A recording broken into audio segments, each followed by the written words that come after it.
千里之行，始于足下. A journey of 1,000 miles begins beneath the feet. We now gather in the Tao to travel the journey together.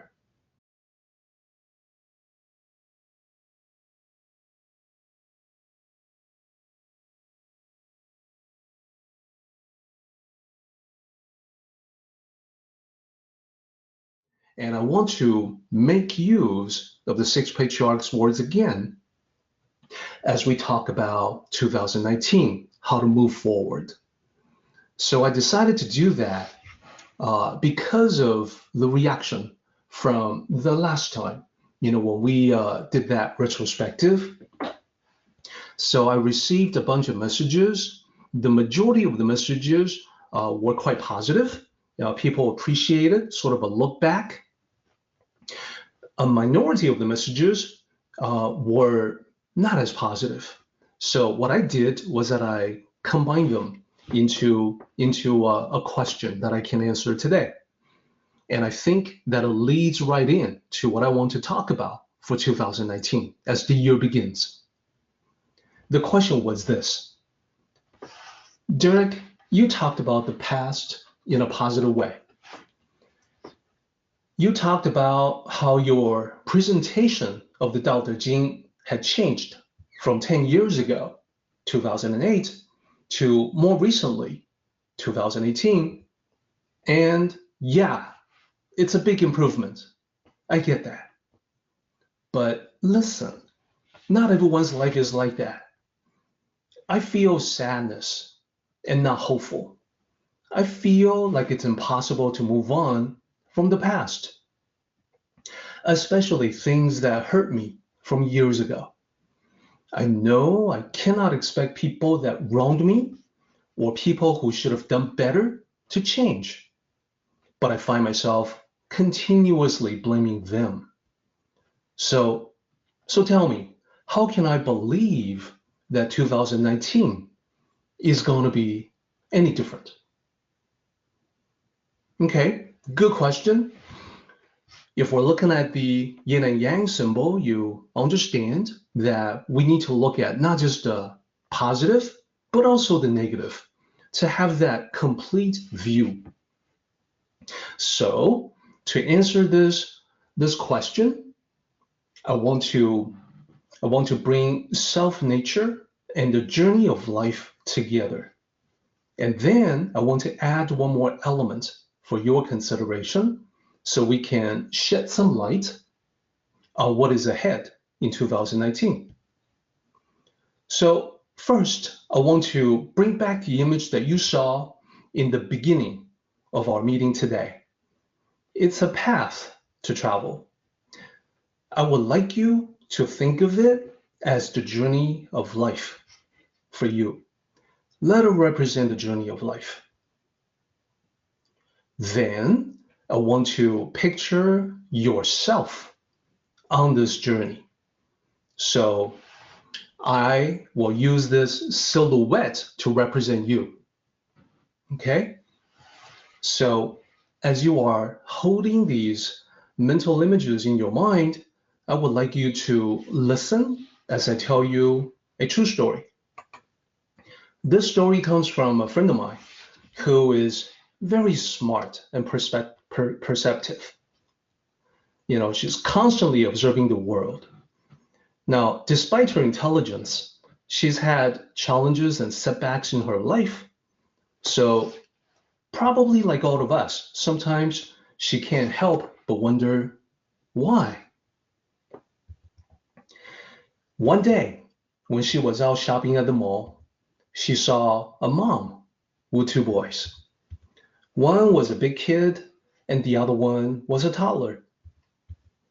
The bigger one had a pack of glow sticks and the toddler was screaming for them, like big brother has a pack of glow sticks. I want one too. The mom, just to shut him up, opened up the pack and gave the toddler one of the glow sticks. And that stopped his tears. So he walked around with the glow stick in his hand, smiling, happy. But then the bigger boy, his older brother, came around, took it from him. So the toddler started screaming and crying again. Now, just as the mom was about to yell at them, the older child bent the glow stick and handed it back to the toddler. After a while, the toddler noticed that the stick was now glowing. He was amazed and delighted. His brother said, "I had to break it so you could get the full effect from it." These simple words had a huge impact on my friend. She suddenly had an epiphany, a realization. Just suppose, we think of ourselves as the glow stick. What would that say about life? See, that toddler was initially happy and content, just swinging the non-glowing stick around because he didn't understand, he had no idea, he didn't know what the glow stick was created to do. Question, how about you? There was a time when you were not fully aware of all the problems that you would encounter in life. Perhaps this was back in the days when you didn't have a clear notion what you were created to do. You didn't know what your purpose in life was. You had no idea what your lessons in life were going to be. Somewhere along the journey, you experienced being broken by life itself. Something snapped. This could have taken many forms for different people. For instance, it might be the breakup of a relationship. Literally a heartbreak, right? It might be a serious illness or injury.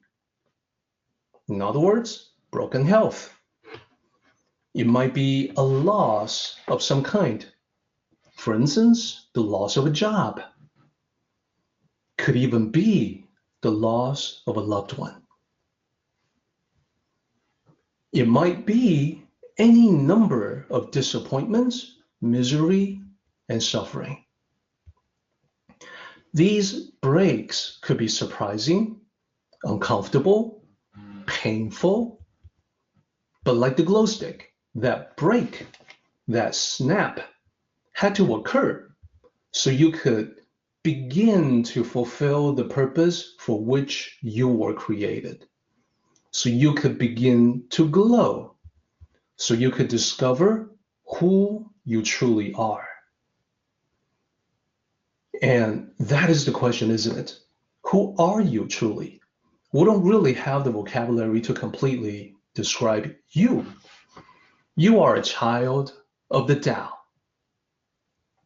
Just as the Tao is beyond words, so are you.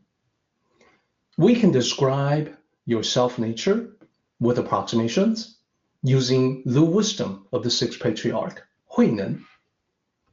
Beyond the physical body, you are a spiritual being that is clear and pure, never born and can never die, complete and sufficient, never moved or shaken, and able to produce all dharmas, all manifestations in your life. So this silhouette that I said represented you, I lied. It doesn't represent you, at least not the you that I'm talking to right now. At best, this is how you used to be before you started to figure out life, before you started experiencing all the heartbreaks and the glow of victory. So, Let's turn this into a better approximation of you. I want you to think of this as you head down the journey into 2019. Remember who you really are. No need to look for illumination along the way. Why not? Because you are the illumination. So look to yourself instead for the light that originates from you. You need to be the light and light the way for yourself and for others who have not yet started to grow.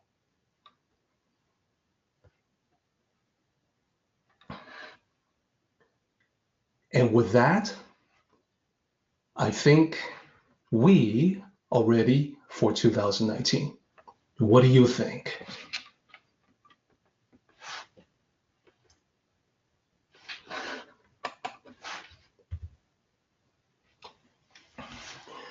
For 2019, I have specific suggestions on how you can get yourself going, motivate yourself to make a change in your life that you need. So we'll get into that in just a moment. The question that I'm going to be answering is this one. How can I use the Tao to help me start 2019 in the best way possible? The suggestion that I'm going to have is related to what you have just heard. Using the wisdom in 千里之行, so I like to start out focusing on the journey. The journey is a versatile metaphor that can be used in many different ways.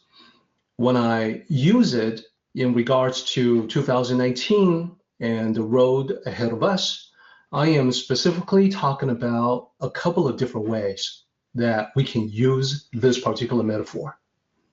One is that the journey can represent a long-term project to create something that has meaning for you and to contribute to the world. Now, this project doesn't have to be something that you build physically. It could be a project, for instance, of self-cultivation, of spiritual refinement, of working your way to awakening of the spirits, spiritual enlightenment. So in that sense, it's not physical, but it can be physical as well. So project can itself represent many different kinds of undertaking. I'll leave it up to you as to what project you have that is especially meaningful for you. Another way that we can utilize this metaphor of the journey is in terms of habits. That is, healthy habits that you can form and maintain for the positive effects on your life. So for the next few slides, I'll specifically focus on forming great habits that will benefit you. But first, I want to break down the 4 characters, 千里之行, and make sure you have a clear understanding on what the 4 characters are. So you heard me say 千里之行. In pinyin, you'll see the romanization like this. The way it sounds, the Q is always like a CH. The X is always like SH. So 千里之行 is how it sounds in Mandarin. So let's break it down one character at a time to see the meaning. First character means 1,000. Second character, miles. Then we have apostrophe S, and the last character is journey. So if you were to transcribe literally, you would write down 1,000 miles journey, which of course is the journey of 1,000 miles. So let me focus a little bit on the second character, li. This is an ancient Chinese measurement. So when we compare that length of li to today, the measurements that we're familiar with today, it's about half a kilometer, 0.5 kilometer, or 1/3 of a mile, roughly. When we put the character 1,000 in front of it, 千里, 1,000 miles, it simply means a long distance. So it can be translated straight away as 1,000 miles because we use 1,000 miles the same way in English. What I mean by that is that we would also say 1,000 miles to mean a long distance rather than a literal 1,000 miles. So if we didn't have that idiomatic usage in English, then we can translate it as the long journey, which is what it was intended to mean. But luckily we do. In fact, 1,000 miles was actually a pop hit. This is back in 2002. So if you think about it, it's actually 17 years ago. Vanessa Carlton, her album and the song that became a hit was called 1,000 Miles. And that's what she meant, in her lyrics, in her intended meaning, 1,000 miles, meaning a long journey. In the Tao, when you walk on this journey of 1,000 miles, you are on the path. You are in alignment with the Tao. When you stray from the path, you are out of alignment with the Tao, and perhaps even contrary to the Tao, opposed to the Tao.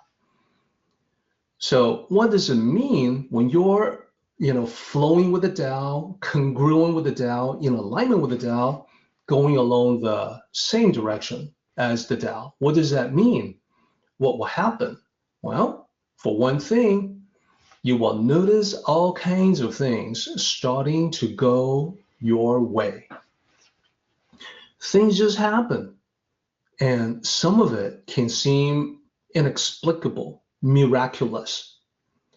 So let me describe it this way from Tao Te Ching, chapter 32. And this is, by the way, Bill's favorite chapter. He talks about this often because he has seen it happen in his life, that when he's aligned with the Tao, when he's on the path, when he's walking the journey, great things happen. Things start to go his way. So in 32, it says, if the sovereign can hold on to it, all will follow by themselves. Heaven and earth together in harmony will rain sweet dew. So the rain of sweet dew is the good things that keep happening to you as you walk along the path. Heaven and earth together in harmony, raining sweet dew, is similar to when we say God helps those who help themselves. That when you take the initiative, when you take action to help yourself, good things happen, as if God is also helping you. Where it says, if the sovereign can hold on to it, let's hold on to the Tao. That's the same thing as walking the journey, staying on the path, being in alignment with the Tao. When that happens, all will follow by themselves. Everything in your life will fall into place. So this is what I want to highlight as we head into 2019. I want to talk specifically about the ways when you can make this happen for yourself, when you can cause things to go your way as if by magic. So to get there, we start at the beginning. The beginning of the journey. There are 3 things that you must have at the very beginning. I call them the 3 ingredients of destiny. What are they? They are destination, direction, and decision. Destination means that you gotta have some kind of destination in mind. You gotta have some place that you want to go to. Now, this can be kind of tricky because there are times when I'm approached by people who ask the question about, what should I do in life? They don't really have a destination in mind. Now, it's okay to have a destination that you decide on temporarily, and as you are heading yourself in that direction, along the way, you'll be learning, absorbing new knowledge, refining your own thoughts, contemplating, and chances are excellent that somewhere along the way, you will figure out what your destination ought to be. Perhaps it's an affirmation of the destination you have already chosen. Perhaps it is something completely unexpected, in which case you begin to make plans for the new destination. Either way, you need to start out with a destination in mind, either a destination that you are very sure about or something that is, okay for now, but let's see. Example, young people who don't know what they want to do with their lives can begin with the destination of graduating from college in mind and start heading there. 2, direction. Once you know the destination, you got to figure out the path that you will take to get there. So if you were traveling for real, in the real world, once you've set your mind on a destination, you begin to explore the different paths, the different routes that will take you there. So that is a direction. So sort of like, if you're looking for the sunrise, heading west is probably the wrong way to go. So direction is important, and decision, finally, that is the commitment. That is the idea that leads to discipline, that this is how I'm going to proceed, and I'm going to start doing it no matter what. That is the decision. It's the definitive idea that you're going to do something and put that into action. So the Tao concept is similar to the quote. The moment one definitely commits oneself, then providence moves too. Providence means God. So when you commit yourself, God is also moving and actually coming to your aid. This quote is from a book called the Scottish Himalaya Expedition. So it's actually a book about travel.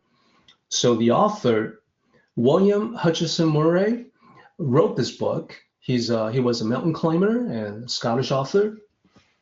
So when he set out to have this expedition to the Himalayas, he talked about how making a definite decision to proceed made a tremendous amount of difference, more than he expected. So that's the context behind this quote. It applies not just to mountaineering, but to all acts in life, all decisions, all journeys in life. So the toughest part in the journey is in the beginning.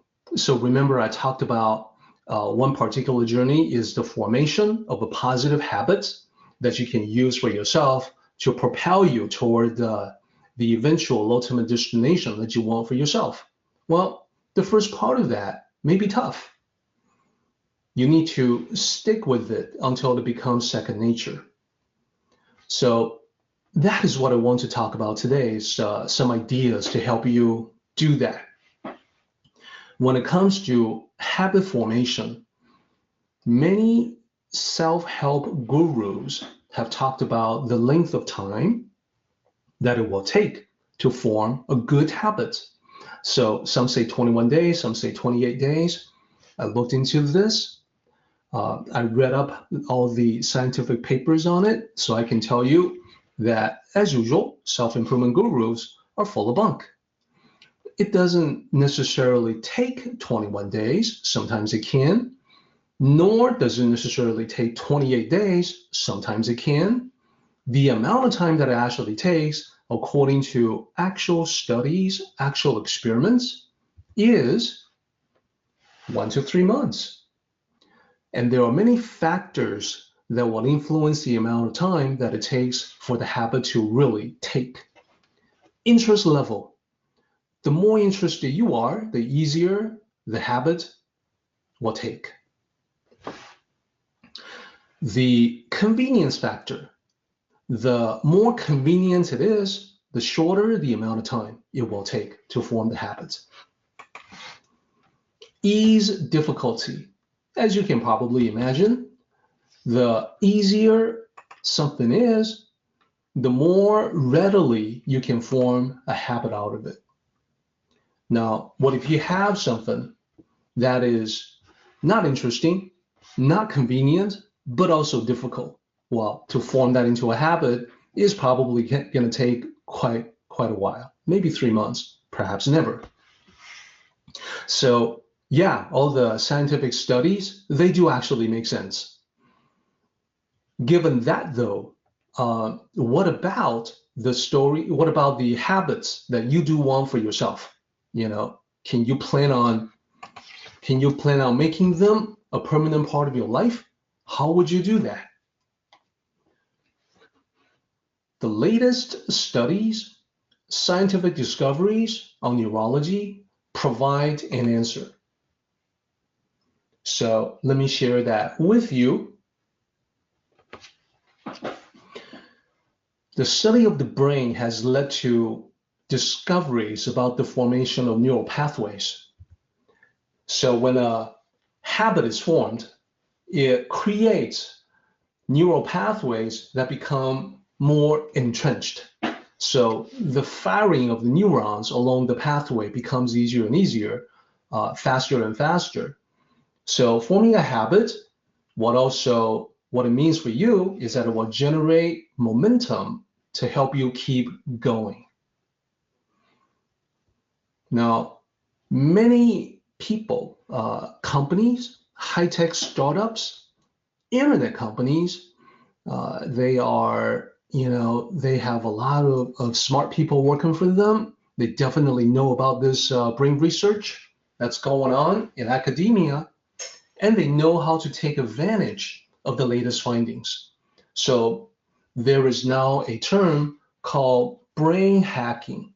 They're utilizing these principles, these ideas discovered in science for their own benefits. What is brain hacking? Well, you see it in social media. You see it in notifications. So-and-so has responded to your post. You have, X number of likes. Another term for this, gamification. That means turning an online activity into something like a game. So to get a better score at a game, you see people working day and night to perfect a particular skill that is useful nowhere else. And pretty soon, they master that skill, they get a better score, they're pretty happy with themselves, even though in real life, they haven't actually won anything. So gamification, brain hacking, these are all related, and these are all firmly rooted in the science of brain study. That science, that technology is extremely powerful. We see evidence about this all the time. Just look around. Everywhere we go nowadays, we see people who are absolutely glued to their phones. Their eyeballs are staring at the screens, sometimes to their own detriment, that they're not watching what's happening around them. They may be in a dangerous situation without realizing it. And even when they're not in danger, they're cut off from social interactions with other flesh and blood human beings that are just around them. So it's a very common sight. Today, to go into a restaurant, see people sitting around waiting for their orders to arrive, and the entire table, all the people there have whipped out their phones and their eyeballs go right back to the screen. This is how powerful it is, these brain hacking techniques, gamification techniques. So let me give you some examples. I've got one example, and then I'll talk about how to turn that around and turn the negative into a positive. So one social media platform is called Snapchat. So you basically communicate with your friends, you chat back and forth with all your friends. They set up this thing called a Snap Streak. It is most addictive. What it means is continuous days that you've been Snapchatting back and forth with your friends, with your buddies. So younger people may say something like, yeah, you may be good friends, but are you 100 Snap Streaks good friends? You know, are you good enough of friends to chat back and forth for 100 days continuously? That's a streak. So that number represents the streak, the Snap Streak. It doesn't really reward you with anything. It just gives you a number. That's it. And yet the brain responds to that. So here's what happens. Kids in Snapchat, they want to keep their streaks going. So if they know in advance, perhaps they're going away someplace like a family vacation, and they know that where they're going, maybe outdoors, maybe out of the country, somewhere where they're not going to be able to go online, in a convenient way. So they're thinking, well, I may not be able to keep my Snap Streak going, the streak will be broken. So to prevent the Snap Streaks from having breaks in it, to keep it going, they give their passwords to their friends. In fact, kids will give their passwords to up to 5 friends, along with the instruction, please make sure to keep my Snap Streaks going. I don't want to lose my Snap Streak. So that's how addictive it is. This is kind of the negative application of brain science, because, as I said, being glued to your phone, being addicted to social media, it doesn't actually contribute in a very positive way to your life overall. It can actually cause you to waste a lot of time. It can cause you to become unaware of reality, to be disconnected from reality. So then I want to talk about the yin and yang symbol, the same powerful technology that's used by the online startups, that's used by social media. You can use the exact same findings from science to your own benefit.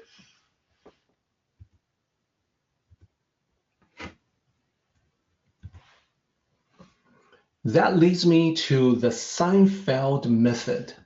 First, a question for the group. Has anyone heard of the Seinfeld Method? By Seinfeld, I mean Jerry Seinfeld. Not Seinfeld, a scientist, a psychologist, or whatever. Seinfeld, the comedian. Okay, so let me explain.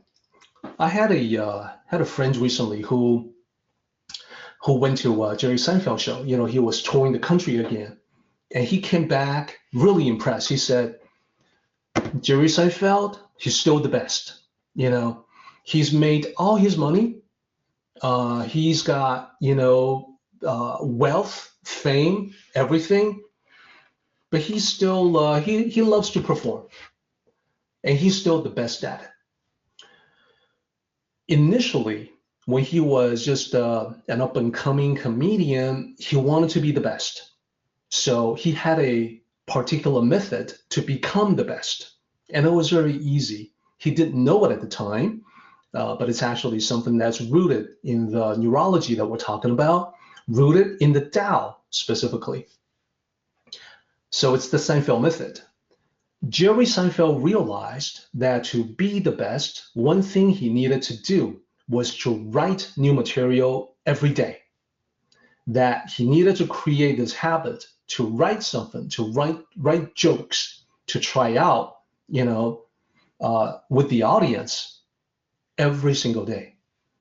So he came up with a method for himself, and it was a powerful method. He was very successful at it. It eventually led to his television program, but this was in the days even before that, when he was just a stand-up comedian. So the simple method that he came up with, the Seinfeld method, it was just using a calendar for every day that he did some writing, that he did some work on his material. He would cross it out with a red marker. The next day, the same. The next day, the same. After a while, he starts forming a streak.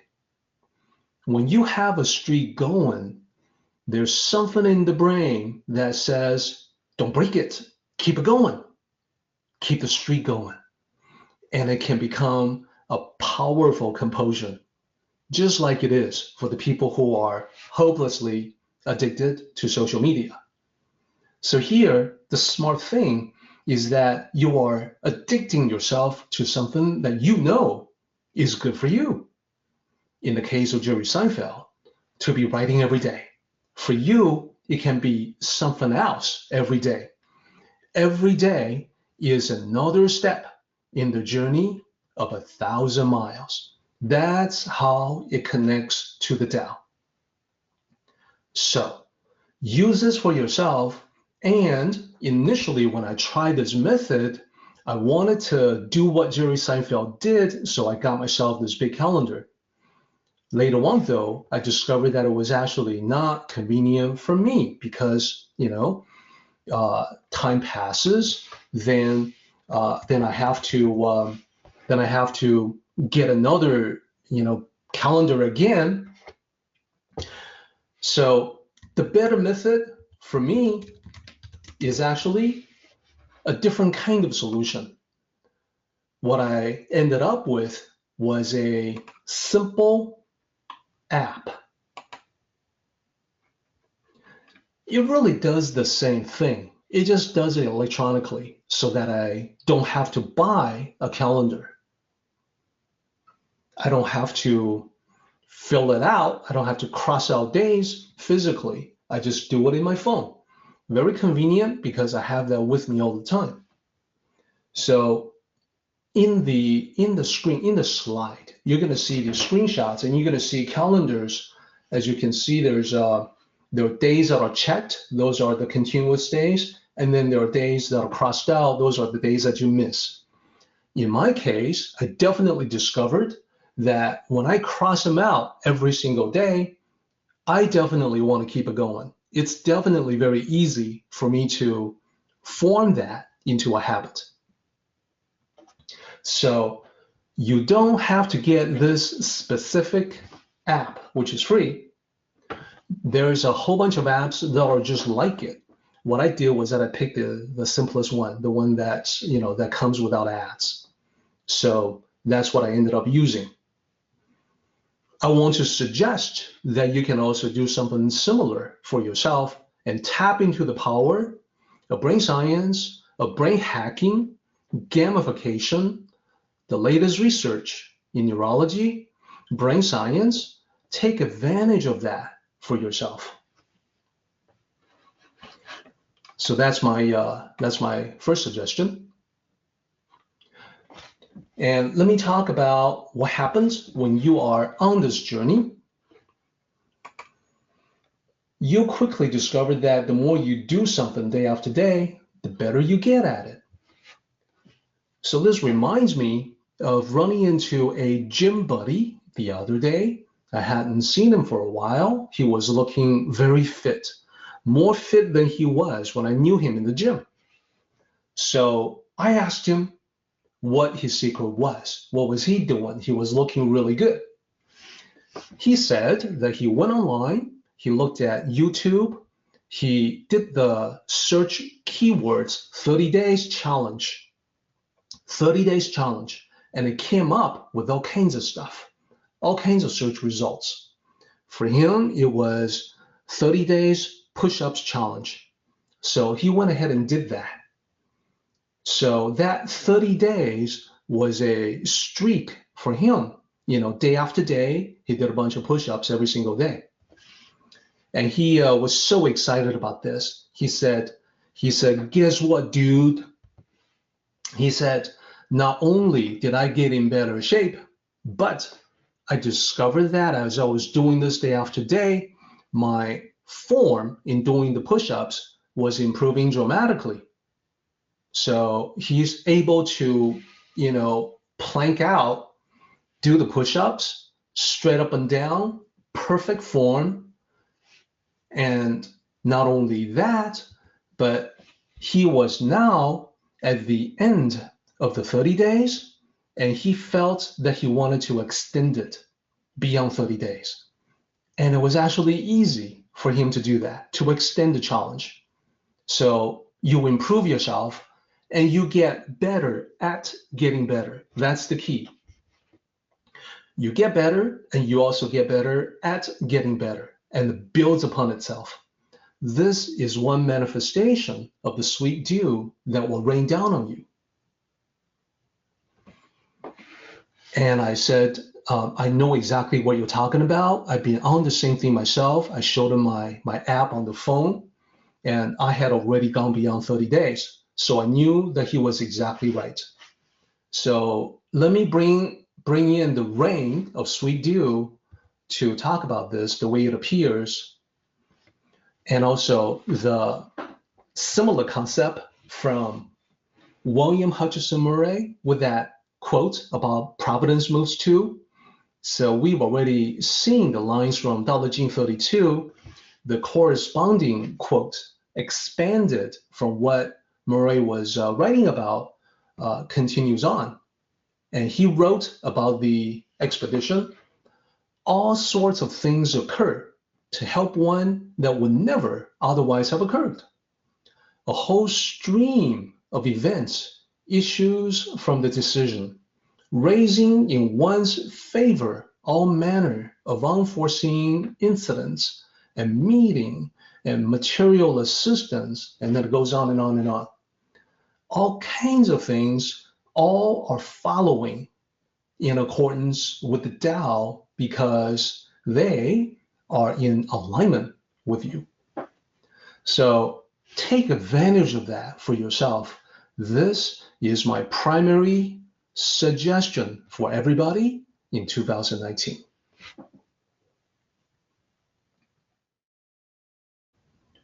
Our meeting has come to an end, but the journey continues on.